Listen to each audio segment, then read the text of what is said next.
পিত্তথলির পাথর বা কোলিলিথিয়াসিস বা গল স্টোন যেটাকে আমরা বলি না কেন, এটা বিভিন্নভাবে বিভিন্ন ধরনের মানুষের মধ্যে এখন ব্যাপক আকারে ধারণ করেছে। সম্মানিত দর্শক, এই যে পিত্তথলির পাথর আমরা এটা সবচেয়ে বেশি দেখতে পাই বিশেষ করে মহিলাদের ক্ষেত্রে, যারা অতিরিক্ত পরিমাণে চর্বি জাতীয় খাবার গ্রহণ করে, যারা অতিরিক্ত পরিমাণে ঝাল জাতীয় খাবার গ্রহণ করে, যারা অতিরিক্ত পরিমাণে দেখা যায় যে প্রচুর পরিমাণে তারা কোলেস্টেরল জাতীয় খাবার গ্রহণ করে, এই সকল মানুষের মধ্যে পিত্তথলির পাথর বা গল স্টোনটা সবচেয়ে বেশি দেখা যায়। সম্মানিত দর্শক, যদি কারো পিত্তথলির পাথর হয়ে থাকে বা যদি কারো গলস্টোন বা কোলিলিথিয়াসিসের প্রবলেম থেকে থাকে, সেই ক্ষেত্রে সেই রোগীকে অবশ্যই কোলেস্টেরল এবং অতিরিক্ত কোলেস্টেরল জাতীয় খাবারগুলোকে বর্জন করতে হবে, অতিরিক্ত ঝাল জাতীয় খাবারগুলোকে বর্জন করতে হবে, মানসিক দুশ্চিন্তাগ্রস্ত হওয়া যাবে না।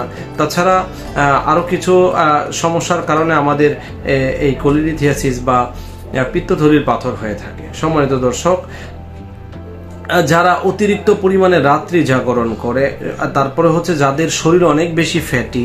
সম্মানিত দর্শক, এই যদি কারো এই ধরনের প্রবলেম হয় বা পিত্তথলির পাথর হয়, সেই ক্ষেত্রে সেই রোগীগুলোর কি কি সমস্যা থাকতে পারে বা কি কি লক্ষণ দেখা দেয়। কিছু কিছু ক্ষেত্রে রোগীর কোনো লক্ষণই দেখা দেয় না, আবার কিছু কিছু ক্ষেত্রে রোগীদের পেট ব্যথা হতে পারে, কিছু কিছু রোগীদের অনেক বেশি পায়খানা বা কোষ্ঠকাঠিন্য হতে পারে, অনেক বেশি বুক ব্যথা হতে পারে। রোগী প্রাথমিক অবস্থায় মনে করতে পারে যে না, তার গ্যাসের সমস্যা হয়েছে, কিন্তু নর্মালি সে যখন পরীক্ষা নিরীক্ষা করে বা আলট্রা করে, তখন সে বুঝতে পারে যে তার গলস্টোন হয়েছে বা পিত্তথলির পাথর হয়েছে। সম্মানিত দর্শক, যদি আপনি একজন পিত্তথলির পাথরের রোগী হয়ে থাকেন, সেই ক্ষেত্রে আপনার দুইটা অপশন রয়েছে।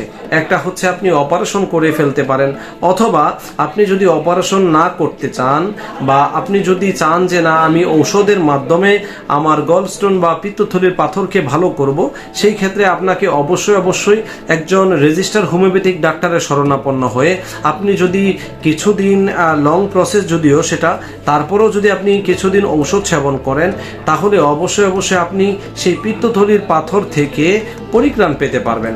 সম্মানিত দর্শক, পিত্তথলির পাথর হলে আমরা বিভিন্ন ঔষধ বা বিভিন্ন ঔষধ আমরা সাজেস্ট করি বা রোগীকে খেতে দেই। এর মধ্যে থেকে রোগীর লক্ষণ অনুযায়ী আমরা কিছু কিছু ঔষধ আমরা সাজেস্ট করতে পারি। যেমন হচ্ছে ক্যালকেরিয়া কার্বনিকাম রয়েছে।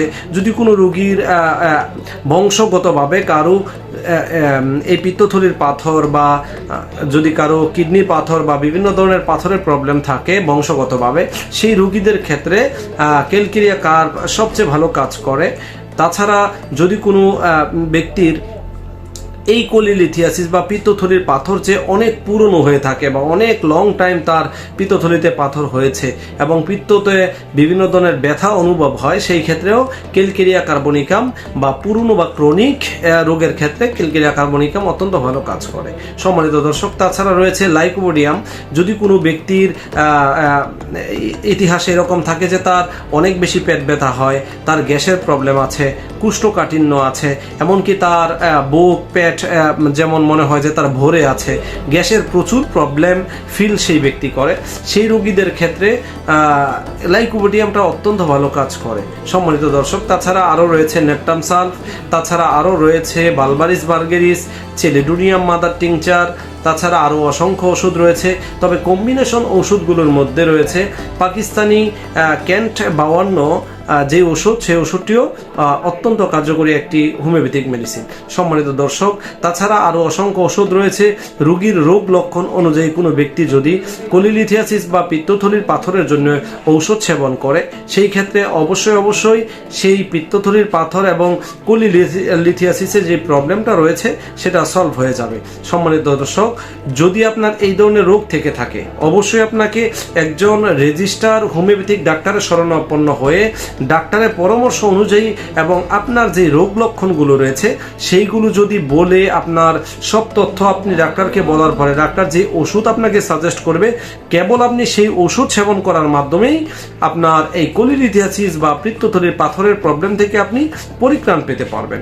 সম্মানিত দর্শক, আজ এ পর্যন্তই। দেখা হচ্ছে অন্য কোনো বিষয় নিয়ে, অন্য কোনো রোগ সম্পর্কিত আলোচনা নিয়ে। সেই পর্যন্ত ভালো থাকুন, সুস্থ থাকুন। আসসালামু আলাইকুম ওয়া রাহমাতুল্লাহি ওয়া বারাকাতুহু।